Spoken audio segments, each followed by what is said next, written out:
is dedicated to hosting this kind of event where we open a dialogue about current events in Mexico and important trends, economic, political, and social. We are delighted that today we have with us Maria Elena Morera, who is a very, very important social activist in Mexico. I'll say a little bit more about her in a second. My name is Duncan Wood. I'm the director of the Mexico Institute. This is a particularly important event for me because it ties in with some of the research that we have been organizing over the past year and a half, looking at the question of civic engagement in public security in Mexico. Now, most of the research that we've done has been focused on what took place during the Felipe Calderón presidency. And the papers that we'll be publishing this month focus mainly on that time period. We're delighted because this is a very forward-looking presentation that we have today about what is taking place right now in Mexico, the current government's attempts to engage with civil society, to make sure that non-governmental organizations, social groups are represented in the search for a more secure public space in Mexico, and to make sure that policy is made in a more integrated and integral way. It's a great pleasure for me to introduce to you Maria Elena Morera, who has a history with us here at the Mexico Institute, has been here before, long before my time here, and she said, "You look very different to Andrew Seeley." So I said, "You're not Andrew, are you?" And I said, "No, I don't think I am." And so her first question was, "How long have you been here?" But I am relatively new, so don't be worried. It's not your memory that's gone. Maria Elena has a particularly poignant personal history, which I'm sure many of you know. Her husband was kidnapped and suffered at the hands of his kidnappers, but was eventually rescued by federal authorities. And since that time, she has dedicated herself to trying to improve public security in Mexico, has dedicated herself to the protection of the victims of violence in Mexico. She has been an incredibly active social organizer, being fundamentally important to the organization of huge mass demonstrations in Mexico City and other parts of the country. I remember particularly well the march, the White March in Mexico back in 2004, when I was living there. It was extraordinary because it was really the first time in my memory anyway that the middle classes had taken to the streets. And that was something which was extraordinary. And still today, we talk about the fact that things will really only improve in Mexico once those people who are in positions of influence actually begin to get themselves organized and out onto the streets. And so these are crucial steps in improving public security in Mexico. Maria Elena is with us today because she is at the beginning of a very, very important new initiative that's taking place with the government. You probably know her best from her work, México Unido contra la Delincuencia. But now she is heading up a program called Causa en Común. And Causa en Común is working very closely with the government of Enrique Peña Nieto to engage with civil society groups, to involve them in the decision-making process. And we're going to learn more about how that mechanism works. The dynamic for today's session is that I've asked Maria Elena to make a presentation for 15 minutes or so about Causa en Común. Then I'm going to interview her very briefly, 3 or 4 questions, and then we'll open it up for a more public discussion. We have around an hour and a half here today, and so please prepare your questions. We're also being webcast, so if anybody is out there in the ether, please send us in your questions through Twitter. I believe we have a hashtag there where we have our Twitter feed, Mexico Institute, but please write in with your questions, and we'll be happy to field those as well. Maria Elena, I turn the microphone over to you. Thank you so much for being here.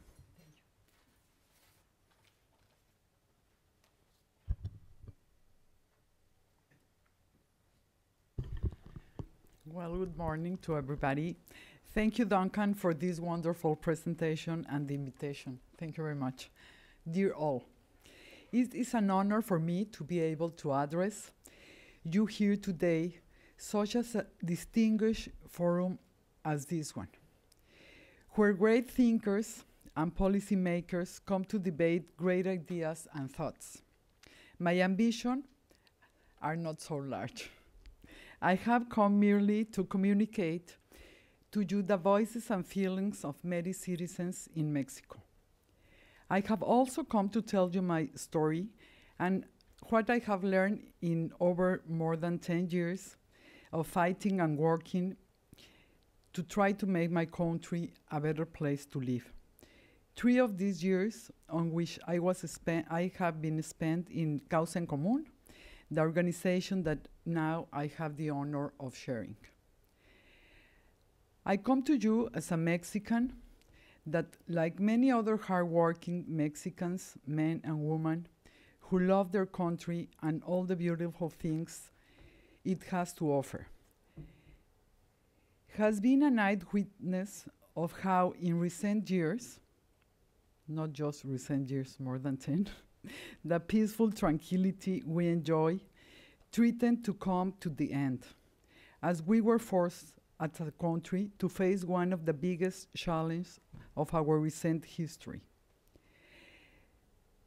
As Duncan says, my life changed the day my husband was kidnapped.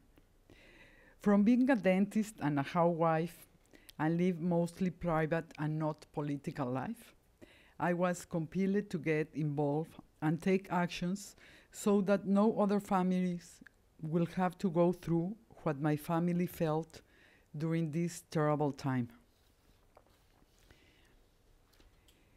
Even though, fortunately, Pedro was rescued alive, I decided to channel the anger and anxiety and powerlessness that we felt to demand the government will change things and can be things better. In a very short time, I discovered that I was not the only one that was interested in making a difference. I discovered a lot of new friends that let me know what was happening and how the security and the justice system was going on in Mexico. We acquired the support of many in a time while civil society was apathetic and interacting regarding security programs especially. Today, we can proudly say that even though this challenge is far from done, the role of civil society placed in the national agenda every day is increasing in importance. The way in which we have to decide to participate has changed along the road.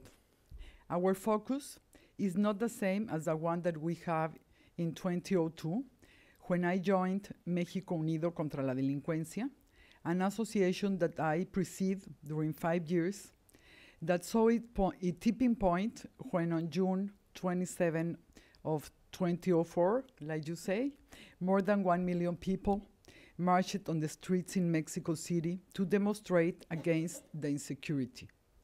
At the time, we thought that the way that we could make the impact was by demanding our authorities that they do their jobs. We saw ourselves as the government's conscience. We will make them feel bad. We were thinking on that.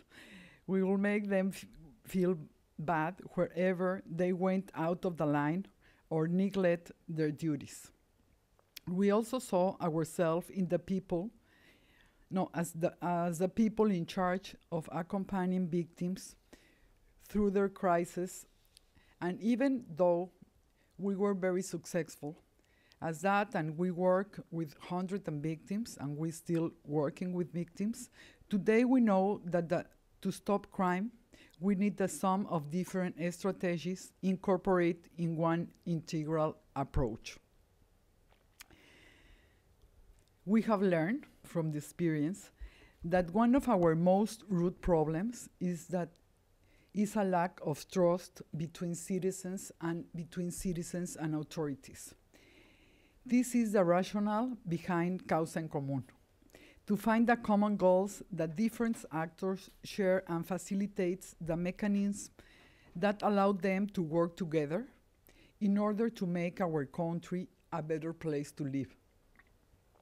To activate this mechanism, we need to generate real and effective ties of trust.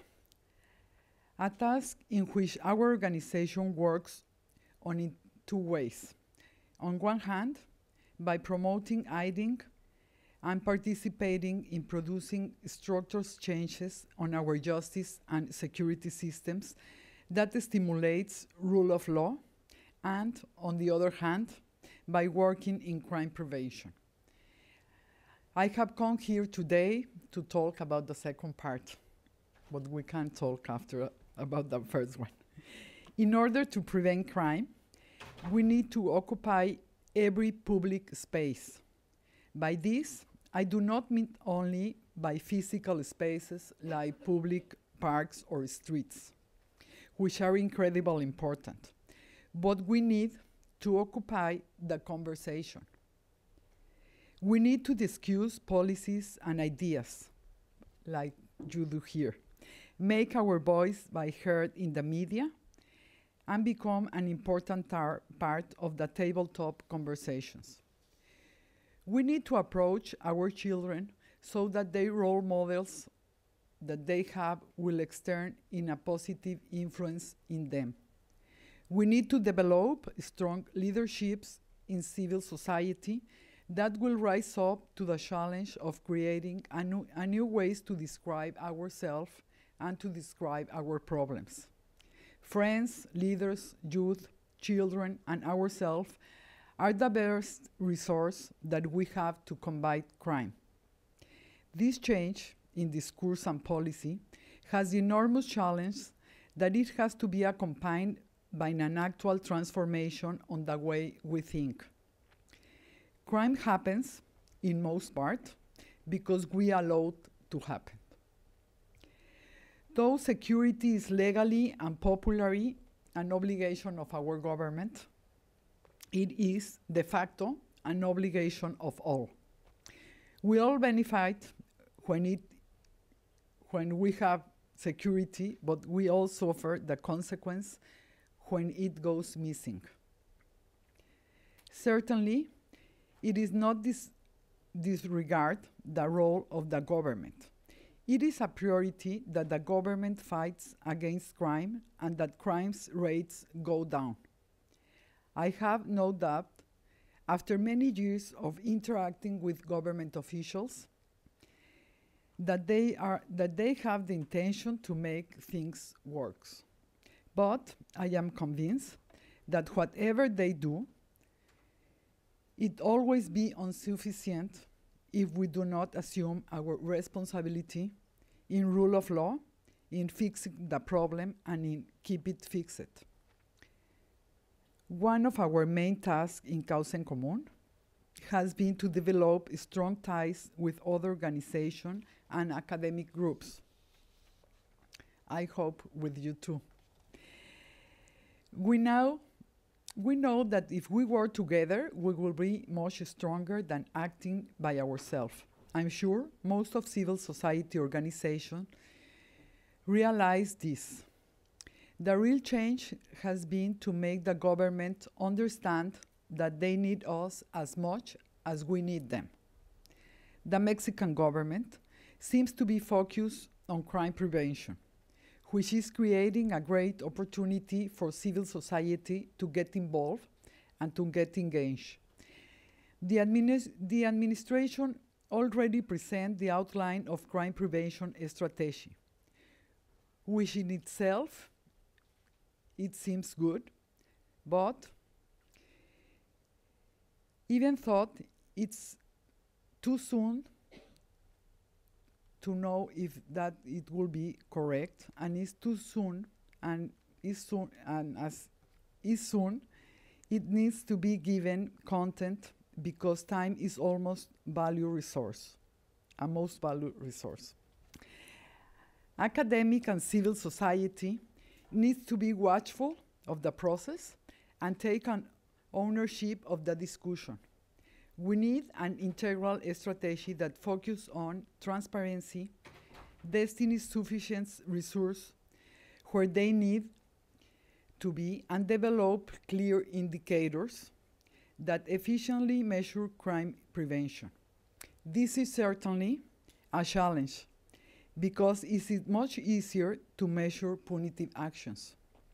But it is the only way to promote an actual change in public discourse and policy. An outstanding opportunity to build stronger links between organized civil society and the government has arisen. I'm proud to tell you that Presidente Peña Nieto have made a commitment with Causa en Común and other organizations to create an office within the presidency that will serve as a link with civil society organizations, which will result in that the government will not only listen to the proposals, but also consider them, process them, and turn them into policies. This commitment is now part of the National Development Plan. So we are expecting of the moment when this is done. We will, nevertheless, be vigilant of this commitment because we have been disappointed before by promises of our politicians. The success or the failure of it will depend on how effective it is to actually transform civil society's demands into real policies, and if they can eliminate barriers that hinder the creation and the limited participation of civil society's organizations. We see this as a recognition by the government that they cannot run the country without us. They need to work with civil society organizations in schools, in public parks, with young people. They need the experience and the knowledge we have. We have the knowledge to make the difference in crime prevention. In our organization, we are convinced that we have the capacity to stimulate a peaceful coexistence, a culture of lawfulness, and government accountability. That is why we organize major events in public space, competitions for young people that promotes hope and focus on positive aspects of our reality, and we promote democratic culture. We also follow up on the professionalization of police forces across the country, as well as the performance of several state governments. In the enormous task headed our way, it is essential to develop stronger ties between Mexico and US. This country, contrary to common thought in Mexico, is becoming increasingly similar to us. Latinos community in the US are quickly increasing their economic power, their political relevance, and in many ways are setting the trend culturally and giving an example of entrepreneurial leadership. It is important that we, as Mexicans, assume a 21st century vision of ourselves. We have to think on our country not merely as the physical geographic territory south of the border from here. Mexico is every Mexican. Mexico is every Mexican, including our national across the globe, particularly the ones that live in the US. We must realize that our features are linked together. As Latinos look south and Mexican looks north, to find allies and friends, our realities will improve in ways that are today unimaginable for us. In Causa en Común, we are dedicated to work on creating strong, more participative Mexican society. We want to show our nationals that participation is the key to making Mexico the country that we want. We have to assume our responsibility on this subject and dedicate all of our efforts on making the change of this reality. It is clear to us that both governments and citizens have the same objectives, but sharing the goal is not enough. If we do not assume our responsibility, harmonize our efforts, and realize that we not only have a shared objectives, but a shared destiny. True change will never come to pass. Today, the winds of change are blowing very hard in Mexico. The new government is moving things, political and structurally, so fast that we cannot predict at this point the direction where the new equilibrium will shift to. It is essential for the civil society becomes a central part of the conversation. We each have to assume our power to change our reality and the realities of the people all around us. Too many times we have heard stories of ordinary people who go out of their way to do extraordinary things. It is time to realize that the script of this movie is not finished, that the lead roles have not yet been assigned, and that we, each of us, have a part to play and that we have to play. It is, at the end, everything about hope. Hope depends on us being capable of using our imagination to conceive a better reality and on using our will to trust each other and take actions together in order to make the lives of the people around us a little bit better. This is the essence of organized civil society. We wallow in hope and we push for change because we believe that change is possible. Thank you very much.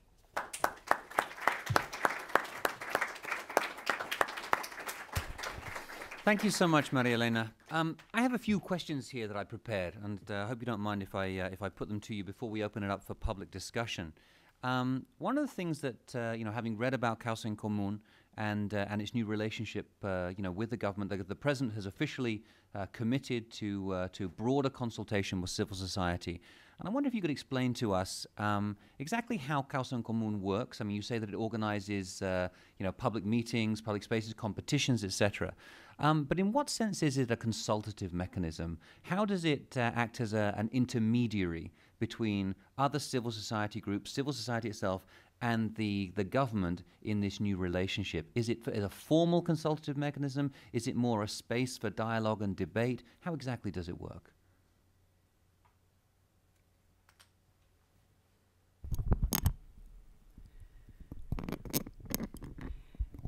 We do not have as very formal form to do this.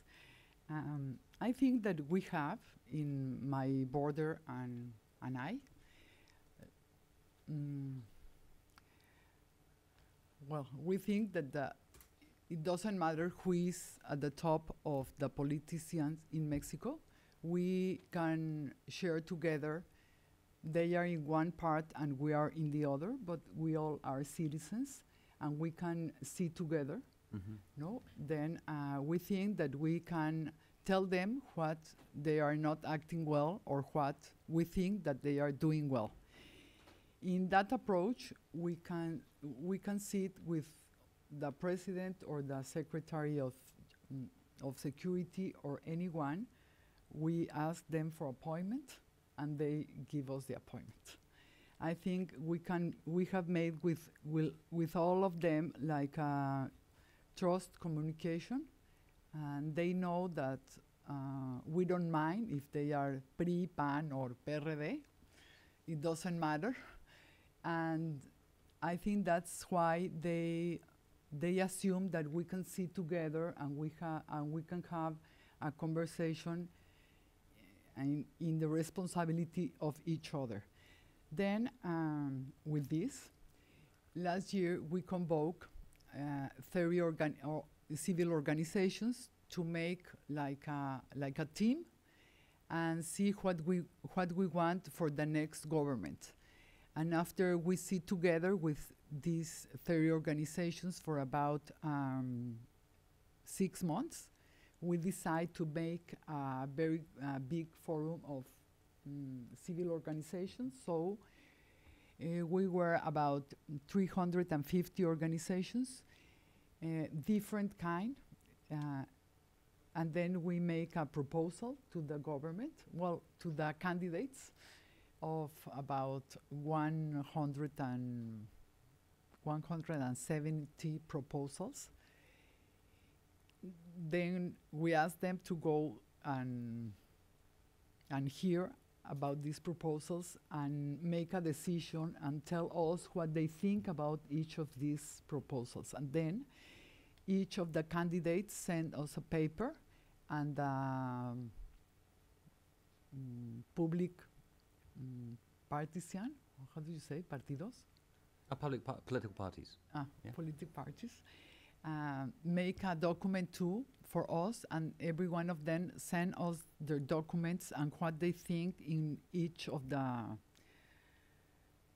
proposals.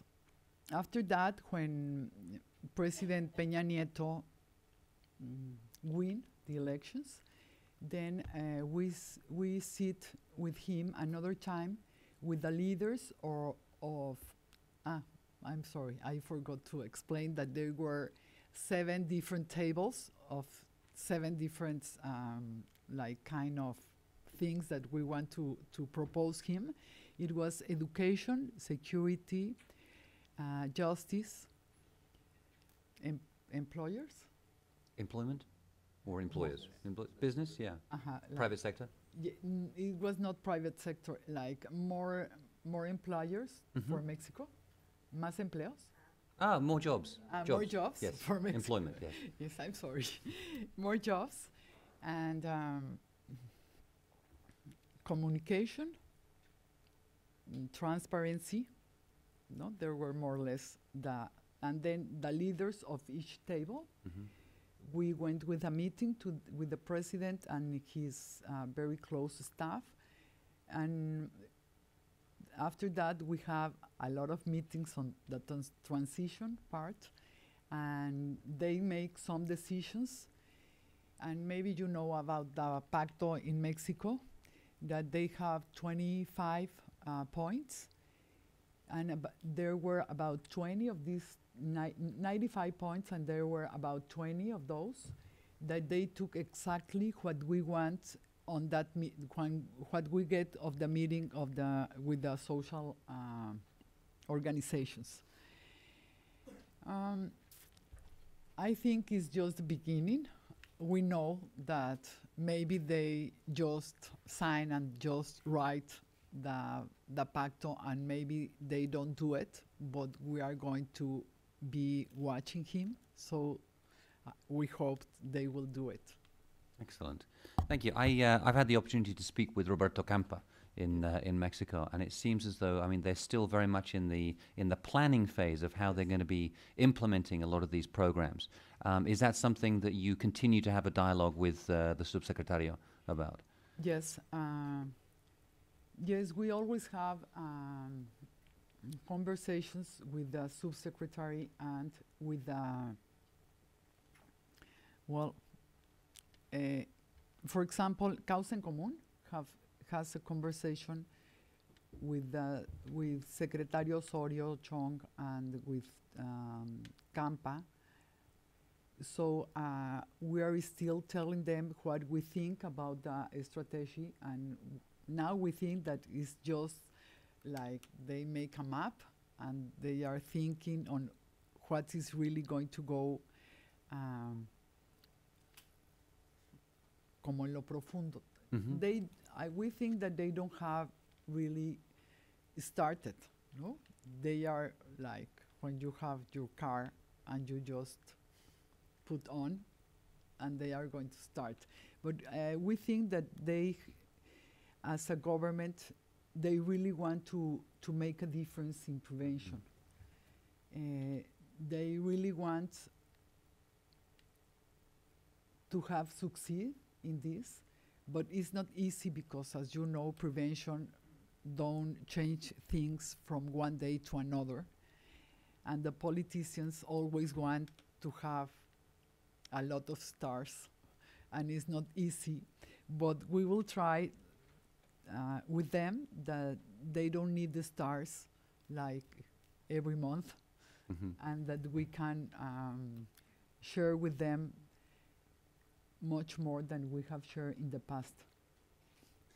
It's been a fascinating development of crime prevention policy and strategies in Mexico over the last decade or so. And also, I think we can see over the last 15 years or so that civil society has acquired an increasingly important role in Mexican politics. But I mean, I remember back in the Vicente Fox administration, really for the first time there was an open willingness to engage with civil society. It wasn't always successful, but there was finally an engagement. And this I've found fascinating over time, because civil society has been rather underdeveloped in Mexico traditionally, particularly when you compare it with the United States, Canada, the European countries, but also with other Latin American countries. The contrast between Mexico and, for example, Argentina is often made, where in Argentina civil society is much more developed, much more mature, and plays a more ambitious role in society and in policy making. Now, a lot of commentators and analysts over the years have noted that the 1985 earthquake in Mexico City was a turning point, because civil society recognized that government could not do everything for them, and that they really began to organize themselves. But since 1985, it's been a very slow process of getting to where we are today. I wonder, could you comment on why it's been so difficult? And clearly you think that this is an opportunity now to really bring civil society to the front of policy. Well, you are right. Civil society on the earthquake were like sleeping. We were like sleeping, and when we saw that the president can't do everything and the government can't do everything, we went out to the streets and we tried to help other people, and we organized. But I think that after that, we went to sleep another time. And it's maybe because democracy in Mexico has been like very authority. So the PRI didn't need civil society, because they had, in the past, they had a lot of groups that we call clientelares. And like they pay them, and they do, and they say what they want to say. It was this idea of bringing everybody under the same umbrella, no? Under the same tent. Yes, and I think the sindicatos, The unions, yeah. yes, make the role too, that they were always with the government, and the leaders of the unions, they say everything that the government wants. So I think that was an important part. But I think too that in 1960, there were civil organizations like with the Catholic religion, that they were working together, but they were not like public, no. And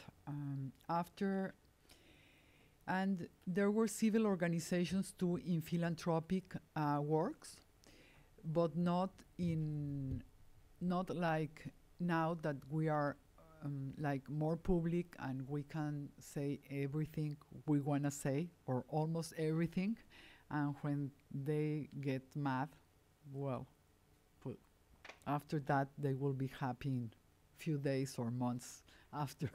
So it's like, I think it's more easy in Mexico City and with the federal government. I think that on the states, we really have big problems in some of them, because the governments don't want the people, the civil society to form. For example, in Tamaulipas, they don't have civil society. Or if you go to Guerrero, they are just a few civil society organizations, and most of them are paid by one group of politics or by the other, and the real civil society don't want to talk because they are afraid to talk. In those things, I'm going to tell you that we, as Causa en Común, we are making like a hard work there. So we are helping the civil societies organizations of some states in Guerrero and Michoacán especially. We work with them, and when they want to say something, we go and we say for them. No, and when the governments get mad, well, they get mad to us, and we don't live there, so it doesn't matter. And because we have been having like a lot of problems with some of them, that they are really crazy. No? For example, like an anecdota.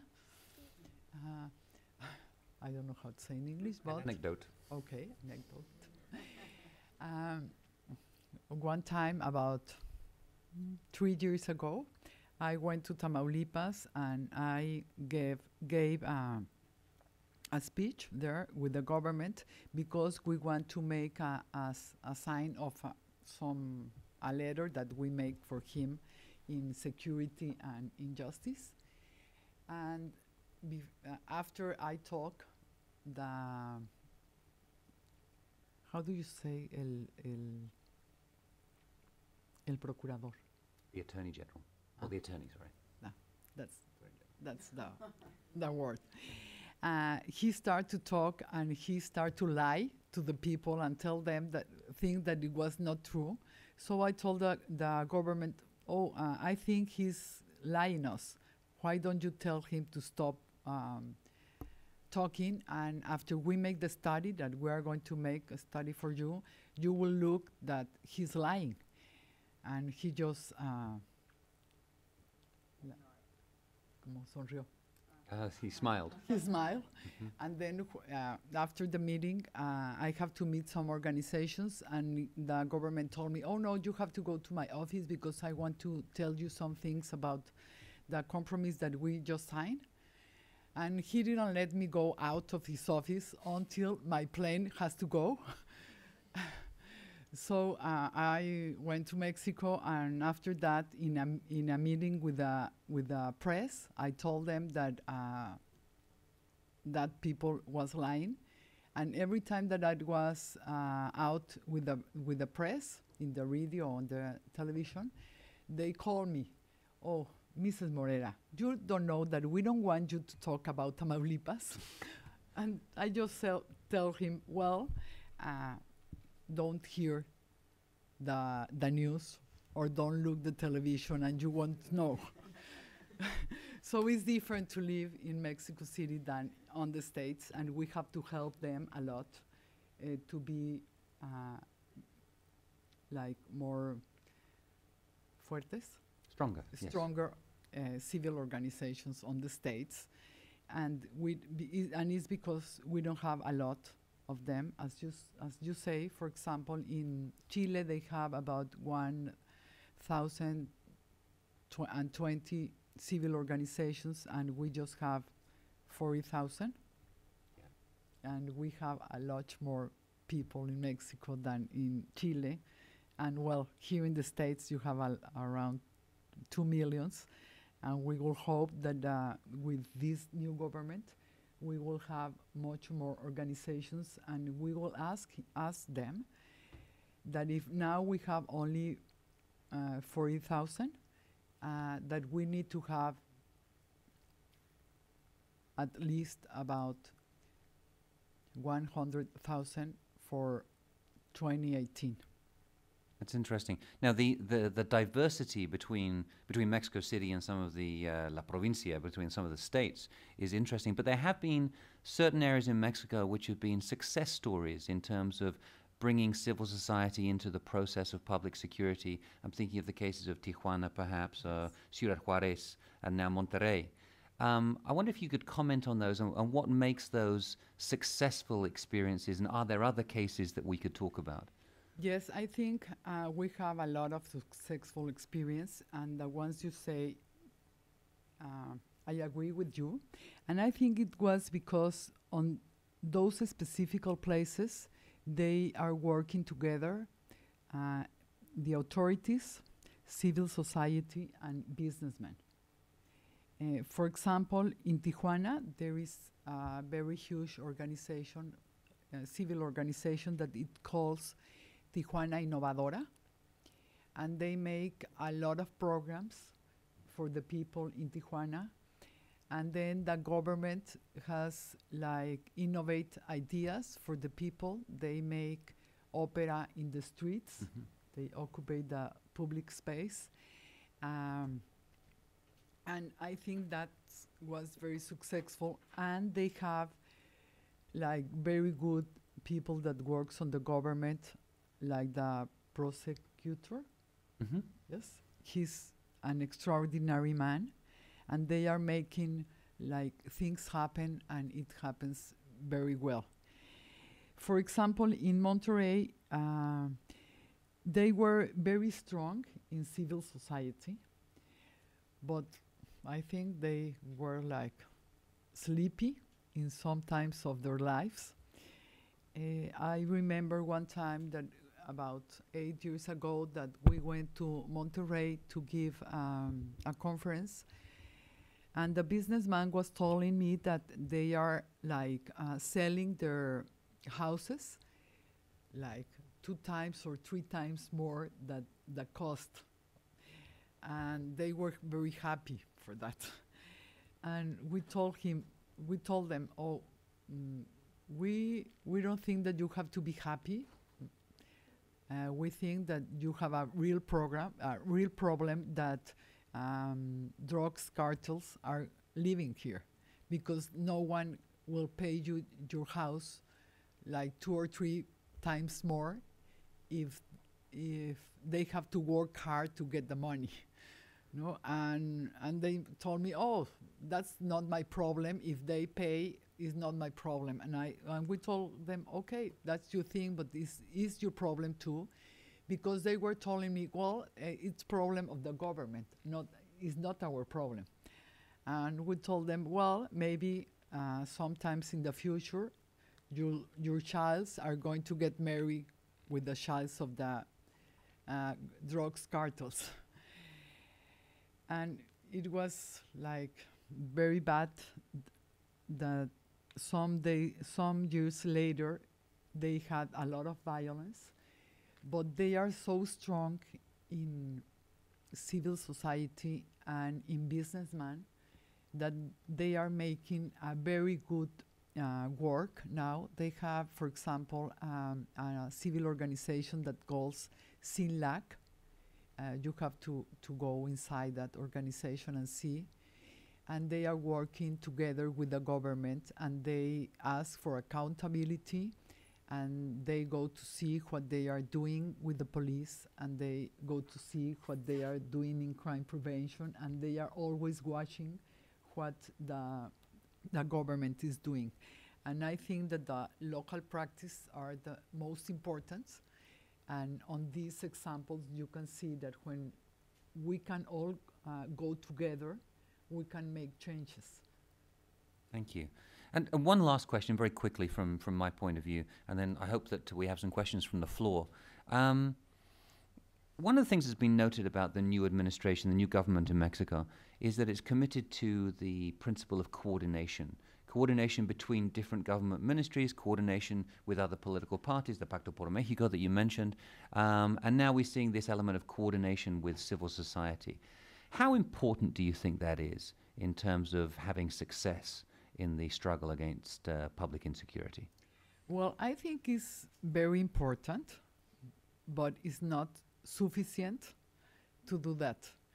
Because it's important, like if we don't trust each other, if they don't trust, for example, the federal government with the state governments, well, they have really a problem, no? If they think the other part is stupid or do not know how to do their job, I think they have a problem. So coordination is very important, but I think it's not going to, it do not has, no, it won't be successful if they don't make more things, not only coordinate. We are asking the government to tell us what do they coordinate. No, it's only a dialogue, or they are making like some points that they have to and they see if the other part make their part when they have the meeting. But I think that the problem, it has like roots, like That are very, very deep. yes, and they have to work more on the strategy, not only on coordination, but it's important. Thank you, Maria Elena. Ladies and gentlemen, who would like to lead off with a question for Maria Elena? Chris.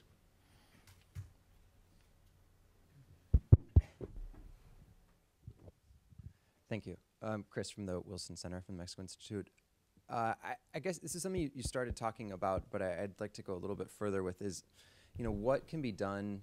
How can civil society and the federal government support some of the states, the areas in the country where there's less capacity? You mentioned Tamaulipas, but there are lots of, throughout Mexico, it's a huge sort of diversity in the amount of capacity that the states have, the challenges that they have with weaker state governments, legacies of corruption in certain states. What sort of space is there in some of these more challenging places in Mexico for civil society to be built up? I mean, you also said at one point that the local practices are the most important. So it's absolutely, it makes sense to me that it's very important for civil society in Mexico City to be supporting some of the areas throughout the country. But what space really is there, and what can be done to open up spaces for the local civil society to grow?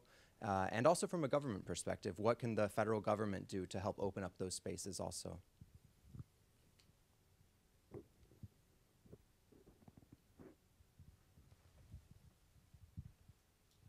Please answer. Yeah. Yeah, go ahead. Well, there are civil society that is working on the states in philanthropic, like philanthropic civil society. We have those kind of civil society in most of the states. The one that we don't really have is the one that is asking the government that they are not making their jobs, or they make indicators. But since about 6 years ago, on the law, we have like a place for civil society on security in every local place. Now the challenge is that these persons can tell the authorities what they want, what they really want, and not only that the government say what they want to do. So in that point, there are about 10 or 13 civil society organizations that we are helping on the states, that the civil society of the states get stronger. And in the other hand, we're making change in the law for civil society, that they can be like more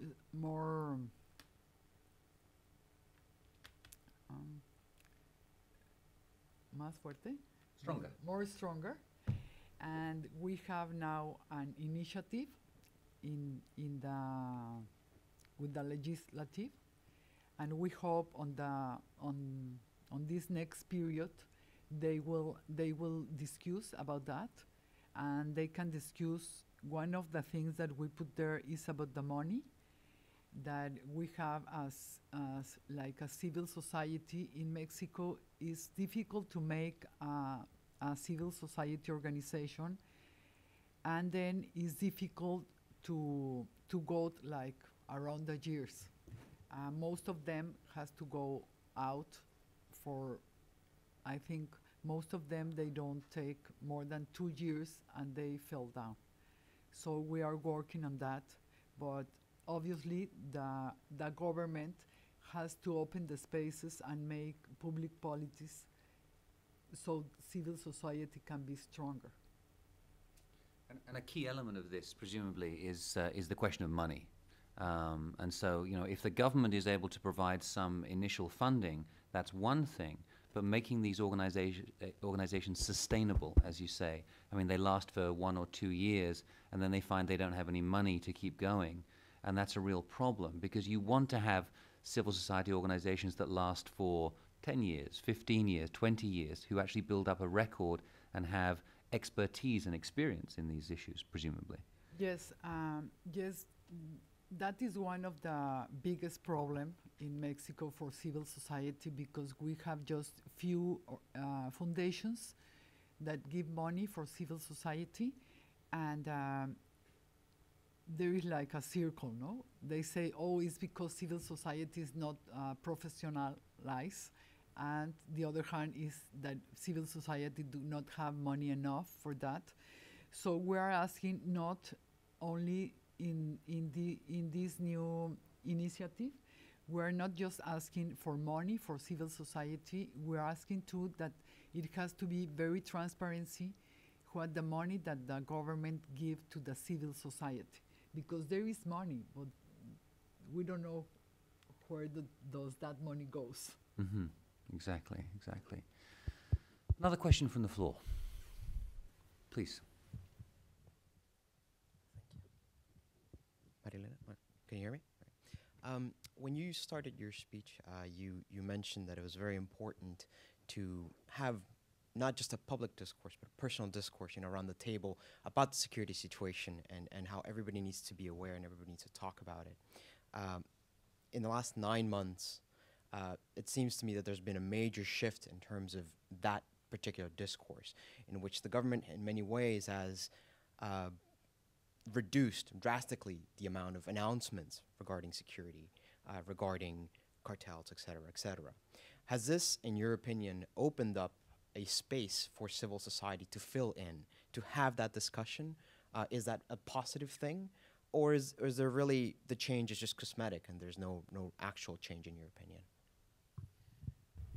I don't know if I understand well.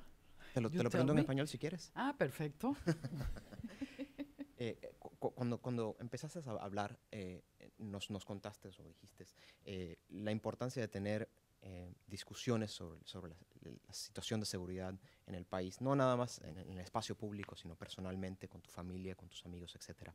En mi percepción, en los últimos 9 meses, esa discusión de seguridad en México ha cambiado bastante, donde parece que el gobierno, con mucho más control, de un mensaje más controlado y con menos anuncios, ha creado cierto espacio, como un vacío.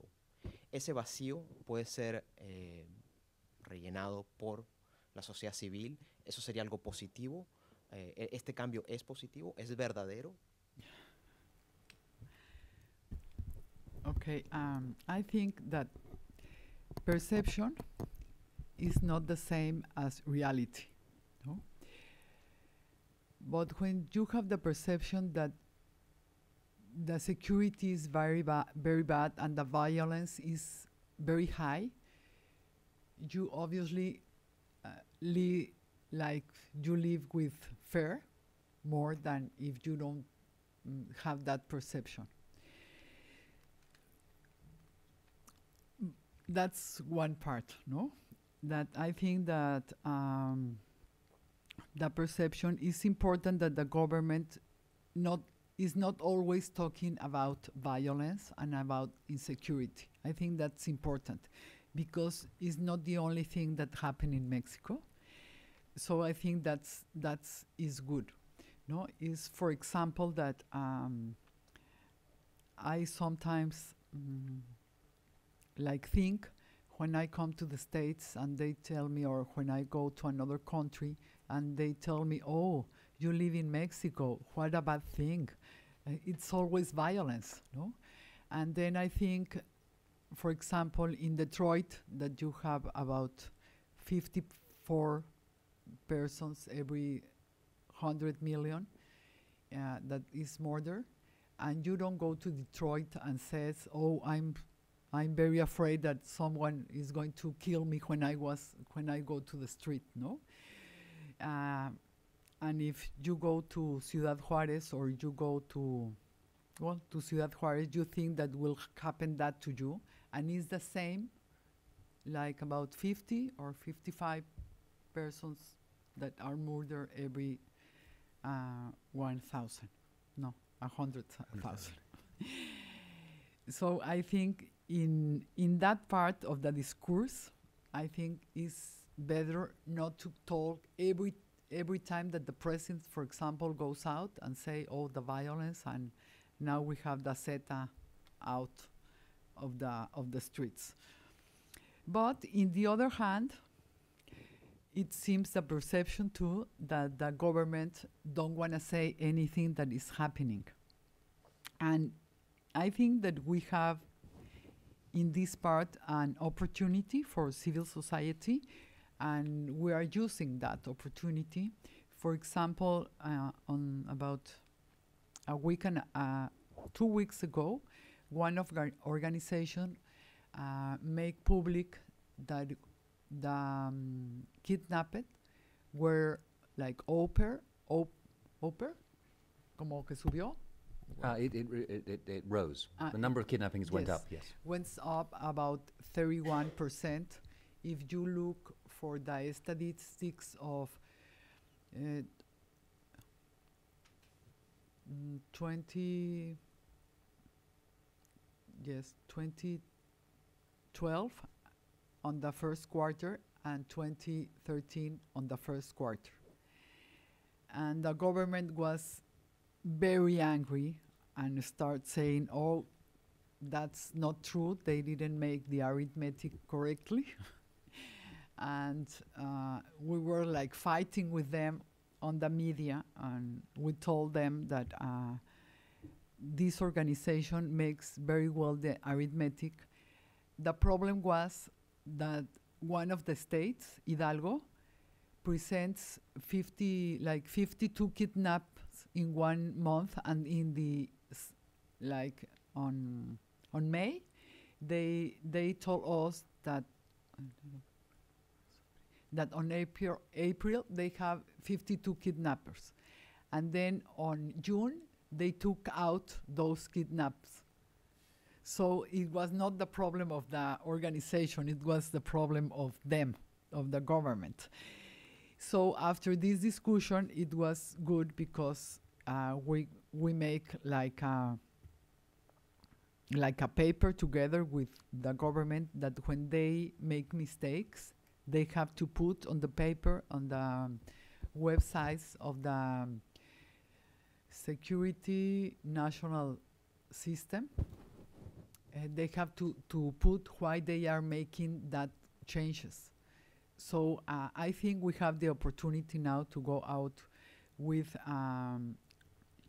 arithmetics things and to say what's going on when they don't want to say it. No? I think, yes, this is an opportunity for us. I think it's a very important question that you raise, and I like your answer because it's having been in Mexico recently. All of the public discussion is, can we really trust the government's figures? Are these reliable statistics? And that's a huge public debate that you hear. And so having an independent organization that can come up with reliable figures, or at least challenge the official statistics, is a very, very important part of the democratic process. And to be able to insist that the government justifies its figures and to say why it has been changing certain figures as well is a very, very important point. And the area of public discussion and private discussion about security, one of the biggest changes that I experienced in my last few years in Mexico was that it used to be that you'd go out to dinner and in a public place, in a restaurant, and you'd talk about the violence in Mexico. By the time that I left Mexico, nobody did that anymore, because there was this climate of fear. that you were in a restaurant, in Mexico City, and nobody wanted to talk about it because you didn't know who was listening. And that's really something that we have to reclaim, because these are important issues that should be discussed in public. And so it works both ways. It's fascinating you say, having this constant barrage of public announcements about security, of parading the criminals in front of the cameras, etc., really heightened the fear about violence and public insecurity. On the other hand, if we're not talking about it enough, then it creates a different problem. Yes. And that's why you need to create these public spaces where it's safe and people feel safe to be able to discuss this. Very, very important. Anybody else? Yes, please, from the back there. Hi, I'm Lee Blue. I'm a fellow at the New America Foundation. I've been covering Mexico for 2 years, focusing on organized crime. My question is going to involve mental health, but I just want to make a statement about comparing Detroit and Mexico. Since 2005, over 80 journalists have been killed in Mexico. I don't even know if that many have been killed in the history of the United States. 12 are still missing. And it's not just the rates, but I've been in Culiacan, and we don't have people assassinating groups of people with automatic weapons in broad daylight, and the police can't catch them. So I want there to be caution on comparing rates and numbers, because there's no heads turning up in cities in the United States, and there aren't criminals hanging dead bodies from bridges. So my question is, and what I found is, the state of social infrastructure in Mexico, say in Ciudad Juarez for mental illness, when you have, and we get back to numbers, 60,000 or 100,000, who knows how many have been killed. What are your ideas on the future of mental health for Mexicans who are still alive, the victims' families, loved ones, and stuff like that? Thanks. A ver, nada más dime, la primera parte fue que no se puede comparar porque en Culiacán han matado muchos periodistas. Sí, ese factor, y también el factor de la violencia espectacular de los cadáveres, de los puentes, etcétera, etcétera. Okay. ¿Cómo se dice? Sí, tienes razón. You're right. Yes, you're right. It's different, the violence here and in Mexico. And it maybe is because here you can put the garbage on just one place, and in Mexico they want to put the murder people in any bridge, so everybody can see and can make like very violence place, no? And you're right, saying that they kill periodists or media people, and it's not happening here. Yes, I think you're right on that, but well, and I think too that maybe here on the States that you have violence and you have drug cartels and you have people that is murder. The people think here that if they have a problem, the justice system is going to play a good job, no? And in Mexico, we think that, and it's happened, that the justice system do not play a good job, no? But in the other hand, I think it's unfair to think that like Mexico, or like in every place is happening a lot of violence, because that's not true, no? In some places, it's okay. And the other thing that so the state of mental health, about caring for victims after the events and taking care of their psychological needs. Yes, we have to carry about victims, because if victims do not pass from victim to be a survivor, they cannot make another time their lives. So there are some organizations that are doing this. Our organizations too, but not as not like a big problem, like a big program. Sorry, that as we have in Mexico, United Against Crime, and we are working on Pro Víctima, that is a special like a program of a federal program where they attend the victims, but no es suficiente. It's not enough. It's not enough because we have so many victims that we think that much more money that has to be invested on the victims than they can make a different kind, and they can live in a better way. For example, when we help kidnapping victims,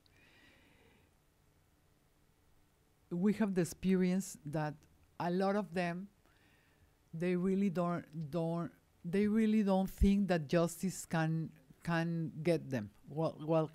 Can get the criminals, but they want just someone to hear them, someone that can share what they are feeling, no? And I think in that part, the civil society organizations are very important, and we are trying to make the difference with them. But the government has to go with much more specialized people that can help the victims, because it's never enough what we are doing. And if we want that people do not get so mad that they can't live, or they maybe make unhappy every person that is around them, we have to work with them.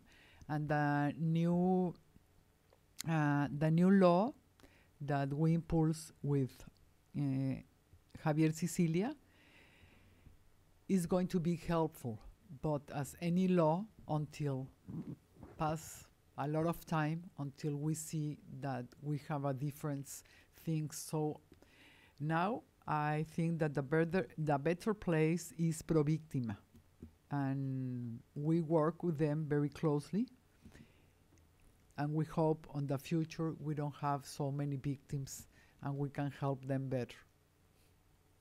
One of the more controversial elements that nobody really wants to discuss right now in Mexico is what happens to a lot of the people who are involved in organized crime once the violence eventually dies down.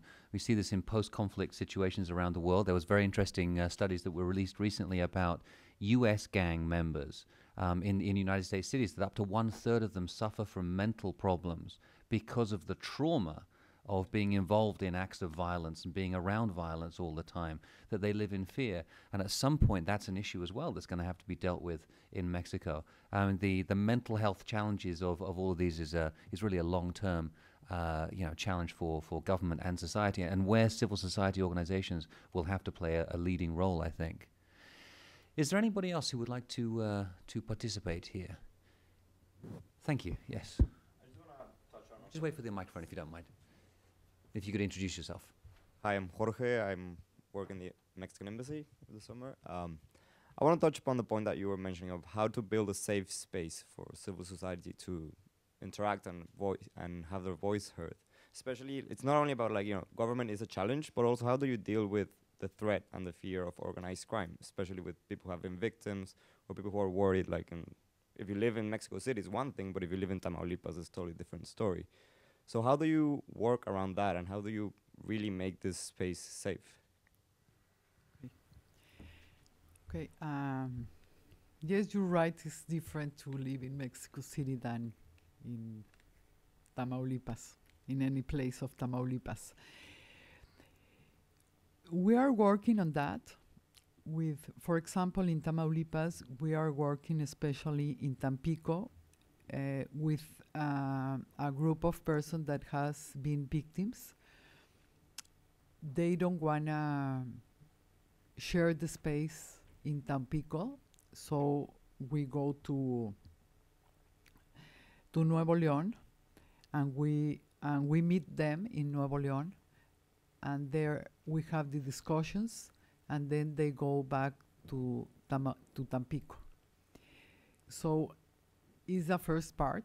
No, we have to make like the spaces where they can when they can discuss on their own places, but now it's not easy there.